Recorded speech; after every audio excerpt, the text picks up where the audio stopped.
গৃহস্থের ঘরের পেছনে একটা বড় বেগুন গাছ আছে। সেই গাছের বড় বড় পাতাগুলো টুনটুনি ঠোঁট দিয়ে সেলাই করে সুন্দর করে বাসা বেঁধেছে। বাসার ভেতরে 3টি ছোট্ট ছোট্ট ছানা।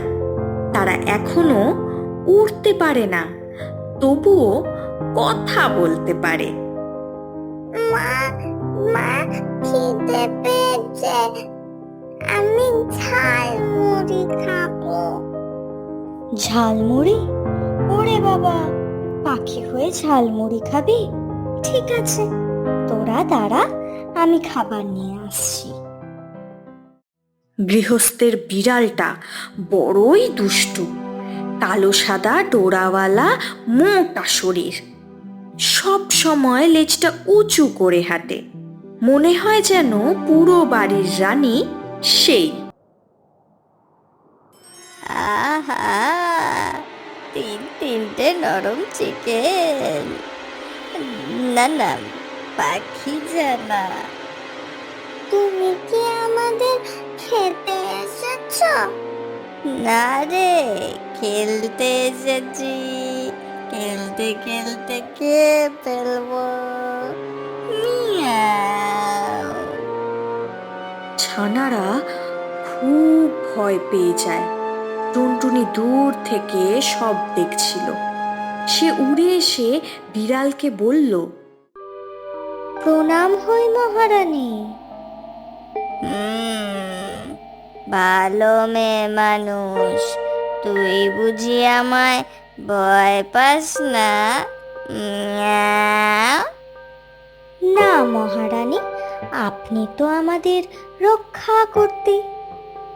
বিড়াল মহারানী শুনে তো বুক ফুলিয়ে গাছের নিচ থেকে হেঁটে চলে গেল। ভাবল, এই টুনটুনি মেয়েটা বেশ ভদ্র, পরে সুযোগ বুঝে ছানাগুলো খেয়ে ফেলবো।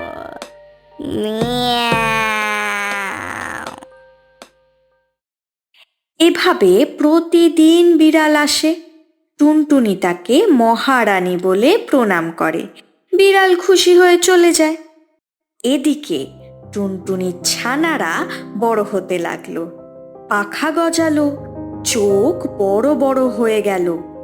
টুনটুনি একদিন বলল, তোরা এখন উঠতে পারবি?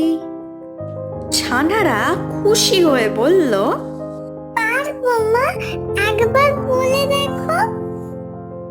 তাহলে ওই তাল গাছটার ডালে গিয়ে বসে দেখা তো। ব্যাস, ফটাফট 3টে ছানাই উড়ে তাল গাছের উঁচু ডালে গিয়ে বসল।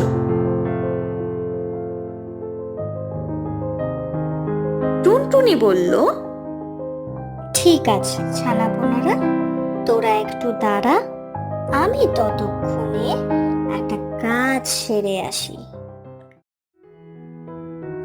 বাগানের পাশেই ছিল একটা মস্ত বড় পেঁপে গাছ। আর সেই গাছের থাকতো এক পেতনি, নাম তার পেঁপে পেতনি। সে সারাদিন বসে বসে গাছের পাকা পেঁপে খেত আর ঘুমোতো। টুনটুনি পেঁপে পেতনিকে গিয়ে বলল, ও পেতনিদি, ঘুমাচ্ছ নাকি? একটু আগে একটা বড় পেঁপে খেয়েছি, তাই একটু ঘুম ঘুম পাচ্ছিল। বল টুনটুনি বোন, তোর কি হয়েছে? ওই পাশের বাড়ির দুষ্টু বেড়ালটা আমার ছানাদের ওপর নজর দিয়েছে। যদিও আমার বাচ্চারা এখন উড়তে শিখে গেছে, তাও আমি চাই তুমি ওই দুষ্টু বিড়ালটাকে শিক্ষা দাও।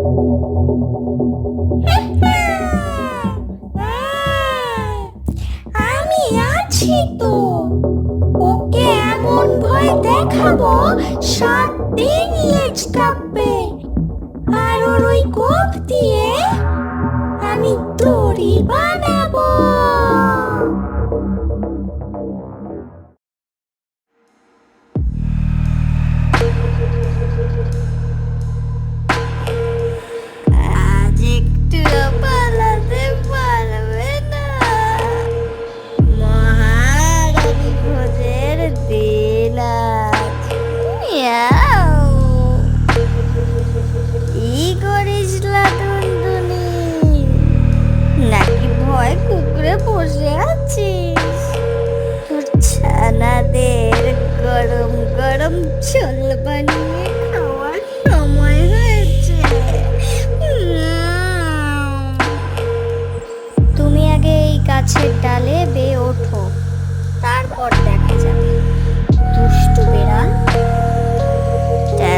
করলে বিড়াল গাছে উঠতে পারে।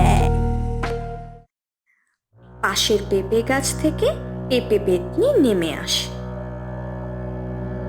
কপালা দুষ্টু বেড়াল, তুই কিনা টুনটুনির বাচ্চাদের খেতে চাস? আজ তোর মিয়াও শব্দ বন্ধ করে দেব। বিড়ালের চোখ বড় হয়ে যায়, লেজ খাড়া হয়ে যায়। না না পেতনিদি, আমি শুধু মজা করছিলাম। বিড়াল তড়াক করে লাফ দিয়ে পালায়।